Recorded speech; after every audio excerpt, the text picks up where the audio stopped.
സൃഷ്ടിച്ചു വിടുന്നത് ആരാണെന്നറിയാമോ? ഈ കാമകഥകൾ പറഞ്ഞ് ഇവന്മാരെ മോഹിപ്പിക്കുന്ന ഈ മതപണ്ഡിതന്മാരാണ്. എവിടെ ചെന്നാലും ഇവര് പ്രശ്നമാണ്. അതെ, അത് നല്ലൊരു മാർഗമാണ്. ആദ്യം ചെത്തിയത് പോരാഞ്ഞ് മൂത്രമൊഴിക്കാൻ വേണ്ടിയിട്ട് ചെറിയ എന്തെങ്കിലും ഒരു സംവിധാനം ചെയ്തിട്ട് മുഴുവനും ഛേദിച്ച് കളയണം. ഇതുപോലെയുള്ള ആളുകളോട് ഒരു കാരണവശാലും മാനുഷികമായിട്ടൊരു പരിഗണന ഇവരോട് കാണിക്കരുത് എന്ന് തന്നെയാണ് നമുക്കും പറയാൻ. കാരണം നമുക്കുമൊക്കെ മക്കളുണ്ടേ. എന്തുവാണ് ഇവനൊക്കെ കാണിക്കുന്നത്?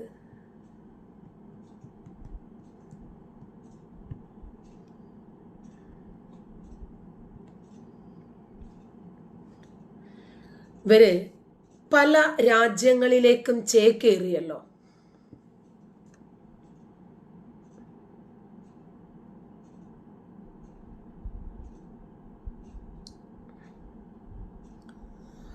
അപ്പോ നിങ്ങളുടെ കമന്റിന് കൃത്യമായിട്ട് എൻ്റെ സുഹൃത്തുക്കൾ ഇവിടെ ഇരിപ്പുണ്ട്. നീല ചട്ടയിട്ടിട്ട് അവർ മറുപടി തരും കേട്ടോ. ഇനിയിപ്പോൾ ഞാൻ തന്നെ തന്നേ പറ്റുള്ളൂ എന്നുണ്ടെങ്കിൽ തരുന്നോണ്ട് വിഷയമൊന്നുമില്ല കേട്ടോ. വിഷയത്തിൽ നിന്ന് വ്യതിചലിച്ചു പോകുമെന്നുള്ളത് കൊണ്ടാണ് ഞാനൊരു അല്പം അവധിക്ക് വെച്ചത്. ഇവരെ പാകിസ്ഥാനിലേക്കും മറ്റുമൊക്കെ കുടിയേറി. നല്ല ചരക്കുകൾ പാകിസ്ഥാനിലുള്ളവര്. ഇവര് പല രാജ്യങ്ങളിലേക്ക് പോയിട്ട് കാണിച്ചു കൂട്ടുന്നതൊക്കെ നമ്മൾ കാണുന്നുണ്ട്. ഇപ്പോൾ പാകിസ്ഥാൻ പൗരന്മാർക്കിടയിൽ വ്യാപകമായിട്ടുള്ള ബലാത്സംഗങ്ങൾ, കൊലപാതകങ്ങൾ, പീഡനങ്ങൾ, തട്ടിക്കൊണ്ടുപോകലുകൾ, കൊലകൾ, കൊള്ളകൾ ഇതൊക്കെ വ്യാപകമായി.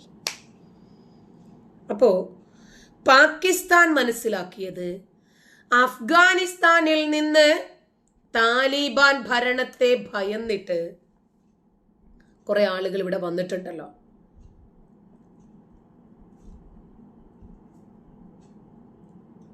അവരായിരിക്കുമെന്നാ വിചാരിച്ചത്. അങ്ങനെ ഏതാണ്ട് ലക്ഷക്കണക്കിന് അഫ്ഗാനികളെ പാക്കികള് വന്നിടത്തേക്ക് തന്നെ തിരിച്ചയച്ചു. കാരണം പറഞ്ഞത് ഇങ്ങനെയാണ്: അഫ്ഗാനികൾ നമ്മുടെ രാജ്യത്തേക്ക് ചേക്കേറിയത് കാരണം നമ്മുടെ രാജ്യത്ത് ഇതുപോലെയുള്ള ഒരുപാട് സംഭവങ്ങൾ ഉണ്ടാകുന്നുണ്ട്. അത് ഞങ്ങളുടെ രാജ്യത്തിന് ബാധിക്കുന്നു. ഭയങ്കര ആൾക്കാരാണ്. അതുകൊണ്ട് ഇനിയും ഇവരെ ഇവിടെ വെച്ചുകൊണ്ടിരിക്കാൻ പറ്റില്ല. കുറച്ച് നാൾ കഴിഞ്ഞു.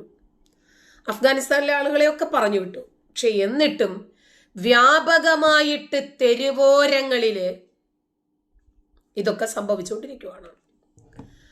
അപ്പൊ വീണ്ടും ബലാത്കാരങ്ങളൊക്കെ സംഭവിച്ചുകൊണ്ടിരിക്കുമ്പോൾ ഇവരൊരു പഠന വിധേയമാക്കുവാണ് എന്താണ് പിന്നെയും ഇങ്ങനെ സംഭവിക്കുന്നത് എന്ന്. അങ്ങനെ ഇവര് പഠനങ്ങളൊക്കെ നടത്താൻ പ്രത്യേക വിങ്ങിനെയൊക്കെ നിയമിച്ച് അവരൊക്കെ ഇതൊക്കെ ഇങ്ങനെ പഠിച്ചു വരുന്നതിനിടയിൽ സൗദി അറേബ്യയുടെ ഒരു വമ്പൻ പ്രസ്താവന വരുന്നു. സൗദി അറേബ്യയിലേക്ക് ചേക്കേറിയിട്ടുള്ള മുഴുവൻ പാക്കികളെയും പാക്ക് ചെയ്യണമെന്ന്. എന്താ കാരണം? പിടിക്കപ്പെട്ട കൊലയാളികളിൽ മൊത്തം പാക്കികളാണ്. പിടിക്കപ്പെട്ട ബലാത്കാരികളിൽ എല്ലാം പാക്കികളാണ്. പീഡന വീരന്മാരും കാമഭ്രാന്തന്മാരുമായിട്ടുള്ള പരിസരബോധം നഷ്ടപ്പെട്ട ഇവന്മാരുടെ കഴുത്തിൽ ഞങ്ങൾ കുരുക്കിടണോ, നിങ്ങൾ കുരുക്കിടുമോ? സൗദിയാണേ, രക്ഷയില്ല, ഒന്നും പറയാനും പറ്റില്ല. കുറച്ച് കഴിഞ്ഞു. അവിടെ നിന്ന് ഏതാനും മണിക്കൂറുകൾ കഴിഞ്ഞേ ഉള്ളൂ UAE രംഗത്ത് വന്നു. സത്യമാണ്, UAEയിലും പിടിക്കപ്പെട്ട മുഴുവൻ ബലാത്സംഗക്കാരും പീഡനവീരന്മാരും കാമഭ്രാന്തന്മാരും ഒക്കെ പാക്കികളാണ്. ഞങ്ങളും അവരെ പാക്ക് ചെയ്യാനുള്ള നിയമനിർമ്മാണത്തിന്റെ പണിപ്പുരയിലാണ്. അപ്പോ ആഫ്രിക്കയും യൂറോപ്പും ഒക്കെ സൗദിയിലെ MBSുമായിട്ട് ബന്ധപ്പെട്ടിട്ട് പറയാണ്, പൊന്ന് ഹബീബേ, ഞങ്ങളും ഇവന്മാരെ കൊണ്ട് പൊറുതി മുട്ടിയിരിക്കുക, രക്ഷയില്ല. ഇവന്മാർ ഇവിടെ വന്നിട്ട് പണിയെടുത്തല്ല ജീവിക്കുന്നത്, തെണ്ടിയിട്ട്. പലസ്തീൻകാരും അങ്ങനെയാ, തെണ്ടി തിന്നുന്ന വർഗമാ. ക്ലാരിറ്റി ഇല്ലാത്ത ചാരിറ്റിക്കാരെ കണ്ടിട്ടില്ല. അത് അതിനേക്കാൾ വലിയ തെണ്ടി തിന്നിയ. ഇലനക്കി നായുടെ ചിറിനക്കി നായെന്ന് പറയില്ലേ, എരന്ന് തിന്നുന്നവനെ തുരന്ന് തിന്നുന്ന തെണ്ടികള്. ഇവർക്കതിനൊന്നും ഒരു മടിയും ഇല്ല കേട്ടോ. ആരെയും പറ്റിക്കാനും വെട്ടിക്കാനും തട്ടിക്കാനും കബളിപ്പിക്കാനും വിശ്വാസവഞ്ചന നടത്താനുമൊന്നും യാതൊരു മടിയുമില്ല. അങ്ങനെ പാകിസ്ഥാൻ ഭിക്ഷക്കാരെ കൊണ്ട് പൊറുതി മുട്ടി. സൗദി അറേബ്യയും UAE-യും യൂറോപ്യൻ രാജ്യങ്ങളൊക്കെ ഇവരെ കൊണ്ട് പൊറുതി മുട്ടിയിട്ട് ഒരൊറ്റ വർഷം 2025 മാത്രം സൗദി അറേബ്യ 24,000 പാകിസ്ഥാൻ തെണ്ടികളെ നാടുകടത്തി. ഭിക്ഷാടന വ്യവസായം പാകിസ്ഥാനിൽ ഹിറ്റായിരിക്കുന്ന ഒരു വ്യവസായമാണത്രേ.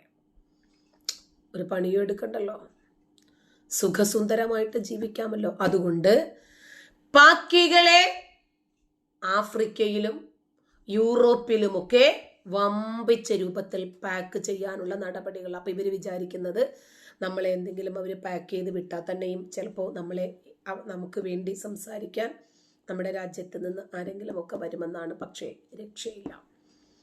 പള്ളികൾ കേന്ദ്രീകരിച്ച് നടക്കുന്ന ഭീകര പ്രവർത്തനങ്ങൾ.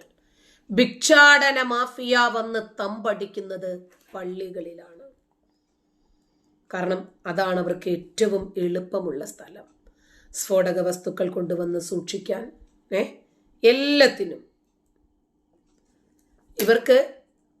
ഇവരെ സംബന്ധിച്ചിടത്തോളം നാളെ മരിച്ച് പരലോകത്തിലെത്തിയാൽ അനിർവചനീയമായിട്ടുള്ള സ്വർഗ ആരാമങ്ങൾ കിട്ടിയാൽ മതി. അതിന് നമ്മൾ എന്താണോ ചെയ്യേണ്ടത് അതിവർ കൃത്യമായിട്ട് ചെയ്യും. 5 നേരം ഉച്ചയും കുത്തി മറിഞ്ഞാൽ മതി, സ്വർഗം നമ്മളുടെ കാൽക്കീഴിൽ വരുമെന്നാണ് ഇവരൊക്കെ വിചാരിച്ചു വെച്ചിരിക്കുന്നത്. പക്ഷേ എൻ്റെ വിഷമം, ഇവരുടെ ഈ തന്ത്രത്തിൽ പെട്ടുപോയ കുറച്ച് അമുസ്ലിങ്ങളുണ്ട് കേട്ടോ. ഇവരെ അങ്ങോട്ട് വിശ്വസിച്ചിരിക്കുവാണ്.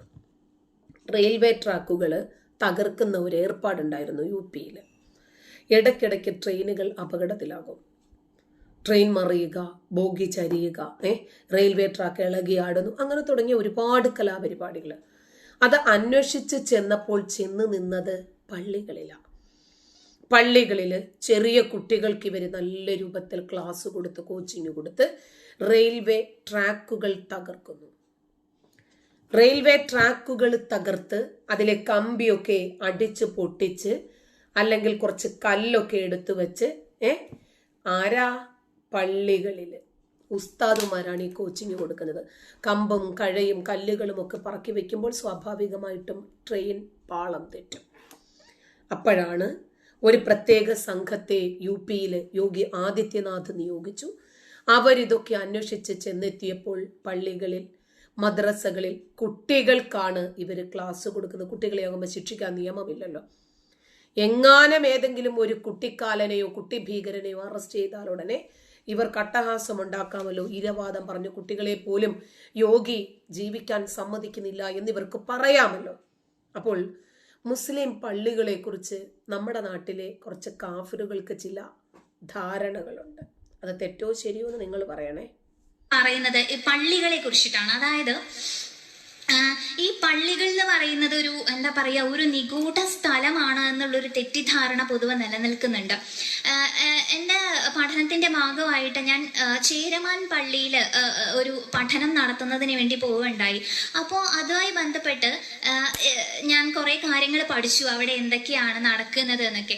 അപ്പോഴാണ് എനിക്ക് മനസ്സിലാക്കാൻ സാധിച്ചിട്ടുള്ളത്, ഈ മഹല്ല എന്ന് പറയുന്നത് ഒരു ആരാധനാ കേന്ദ്രം മാത്രമല്ല, അത് സാമൂഹികവും സാംസ്കാരികവുമായിട്ടുള്ള ഒരു പ്രവർത്തനങ്ങളുടെ കേന്ദ്രം കൂടിയാണ് ഈ മഹല്ലുകൾ എന്ന് പറയുന്നത്. അതായത് ആളുകളുമായിട്ട് അവർ എത്ര ജനാധിപത്യപരമായിട്ടുള്ള ഇടപെടലുകളാണ് നടത്തുന്നതെന്ന് നമുക്ക് അവിടെ ചെന്ന് കയറുമ്പോഴേ മനസ്സിലാവുള്ളൂ. പുറത്തു നിന്ന് പറയുന്ന കാര്യങ്ങളൊന്നുമല്ല അവിടെ നടക്കുന്നതെന്ന് അതിൻ്റെ ഉള്ളിൽ കയറി നമ്മൾ അവിടുത്തെ ആളുകളുമായിട്ട് സംസാരിക്കുമ്പോഴും അല്ലെങ്കിൽ നമ്മൾ നേരിട്ട് അത് കണ്ട് മനസ്സിലാക്കുക തന്നെ വേണം എന്നുള്ളതാണ് പറയുന്നത്. പള്ളികളെ കുറിച്ചിട്ടാണ്. എല്ലാവരും പോയി ഒന്ന് കണ്ട് ഇതിനെ കുറിച്ചിട്ടൊക്കെ ഒന്ന് മനസ്സിലാക്കണം. മാറാട് കൂട്ടക്കൊല എങ്ങനെയാണ് നടന്നത്? പള്ളിയുമായിട്ട് എന്തെങ്കിലും ബന്ധമുണ്ടായിരുന്നോ? 1921 നടന്നത് എന്തായിരുന്നു? പള്ളിയുമായിട്ട് എന്തെങ്കിലും രൂപത്തിൽ ബന്ധമുണ്ടോ? അതുകൊണ്ട് മദ്രസകളിൽ എങ്ങും കൊച്ചേ ആ ഏരിയയിലേക്ക് എങ്ങും പോയേക്കല്ലേ. ഉസ്താദിന് അങ്ങനെ പ്രത്യേകിച്ച് കാഫിറാണെന്നൊന്നുമില്ല. ഉസ്താദിന് കിളി പോകാൻ പ്രത്യേകിച്ച് ഒരു പെണ്ണിന്റെ ശരീരത്തിന്റെ ഏതെങ്കിലും ഒരു ഭാഗം കണ്ടാ മതി. സ്നേഹം കൊണ്ട് പറയുക കൊച്ചേ, നിന്നെ ആരൊക്കെയോ തെറ്റിദ്ധരിപ്പിച്ചിരിക്കുക. പള്ളികളിൽ എന്താ പഠിപ്പിക്കുന്നതെന്നറിയാമോ? കൊച്ചു പറഞ്ഞ ലേശ മാനവികതയൊന്നും എടുക്കട്ടെ, ഒന്നും വിചാരിക്കല്ലേ. ഇവിടെ നമ്മൾ പഠിക്കേണ്ട പാഠം അല്ല പറയുന്നു. ഇവിടെ ക്രൈസ്തവരായ അമേരിക്ക ഇവർക്ക് സഹായികളാണ്. ഇവിടെ പഠിക്കേണ്ട പാഠം യാ അയ്യുഹല്ലദീന ആമനൂ, മുഅ്മിനീങ്ങളെ ലാ തത്തഖിദുൽ യഹൂദ വന്നസാറ ഔലിയ, യൂദ നസാറാക്കളെ നിങ്ങൾ ഉറ്റമിത്രങ്ങളാക്കരുത്. അണ്ണാക്കിൽ കിട്ടിയോ കൊച്ചേ? കൊച്ചേ, ബഹുദൈവാരാധകരാകുന്ന മുഴുവൻ ആളുകളും ഇസ്ലാമിന്റെ കോൺസെപ്റ്റിൽ കാഫിറുകളാണ് കേട്ടോ. അവരെ മുഴുവനും ശത്രുക്കളായി കാണാനാണ് ഇസ്ലാം പഠിപ്പിക്കുന്നത്. ഇത് തന്നെയാണ് മദ്രസകളിലും മഹല്ലുകളിലും പള്ളികളിലും ഒക്കെ പഠിപ്പിക്കുന്നത്. ചെന്ന് കയറി